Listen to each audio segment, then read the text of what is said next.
Today, we're going to talk about a struggle that has been going on for decades, often just out of the spotlight.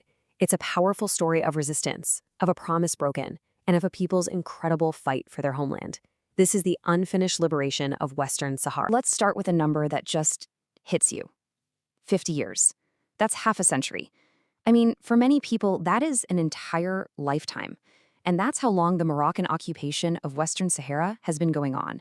But this isn't just about a number, right? This 50-year fight is often called Africa's last unresolved colonial question. And that phrase, it's so important. It tells you this isn't some simple territorial dispute. No, this is the very last chapter in an entire continent's long, hard fight for freedom from colonial rule. Okay, let's go back to 1991, because for a moment, there was this real glimmer of hope. The international community actually stepped in. A promise was made, and it really looked like a peaceful, just solution was finally within reach for the Sahrawi people. So how did we get there? Well, the modern story kicks off in 1975. As Spain, the old colonial power, pulled out, Moroccan forces moved right in. But, and this is key, that very same year, the International Court of Justice made it clear the Sahrawi people had a right to self-determination. Fast forward through 16 years of conflict, and we land in 1991. The UN brokers a ceasefire, and the whole thing hinges on one single critical promise: a referendum, a vote for the Sahrawi people to decide their own future. To make sure this happened, the UN set up a special mission. It's called MINURSO, and its goal was crystal clear, totally unambiguous. It wasn't just about peacekeeping. Its number one job was to organize that referendum. The whole world was watching. And yet, you know where this is going. That referendum never happened. This quote just cuts right to the heart of the betrayal. The promise that literally ended a war was just allowed to fade away.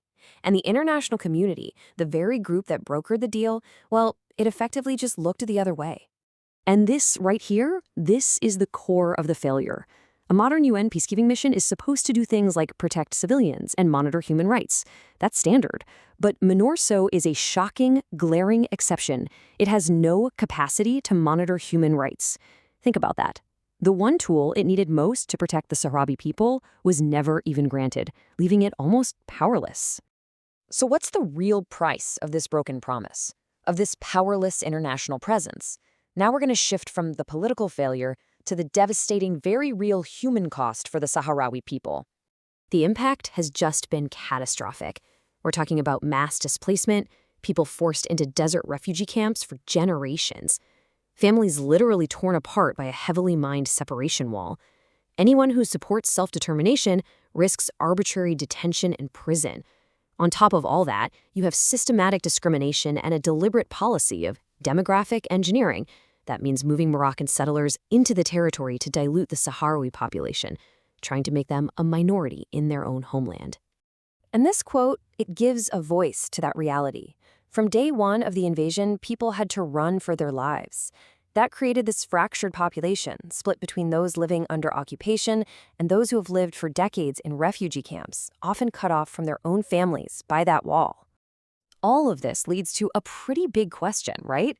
Why? Why keep up such a brutal and expensive occupation for 50 long years? Well, let's get into the powerful economic reasons behind it all.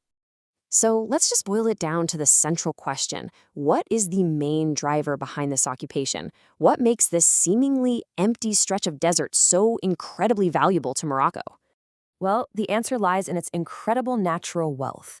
This land has some of the world's biggest phosphate reserves. That's vital for global agriculture, and also gold. Its Atlantic coast has some of the richest fishing waters on the entire planet. And, on top of that, its geography is perfect for massive wind and solar energy projects. So yeah, this is not an empty desert. It is an absolute treasure chest. And here's the thing. According to international law, and this has been backed up by multiple court rulings, taking these resources is illegal. As this quote makes perfectly clear, any kind of exploitation needs the consent of the Sahrawi people. And that consent has never, ever been given. And yet the plunder just keeps on going. But this story absolutely does not end in victimhood. For every single year of occupation, there has been a year of resistance.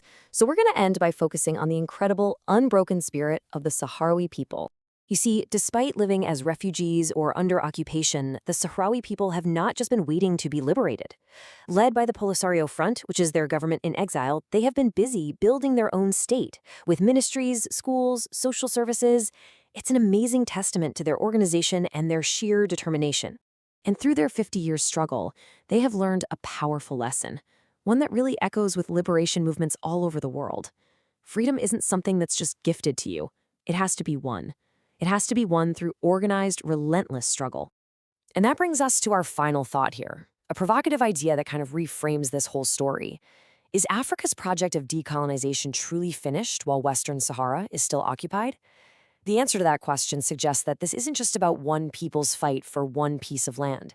It's really a test for all of us, and a reminder that as long as even one people remains colonized, the work of liberation is never truly done.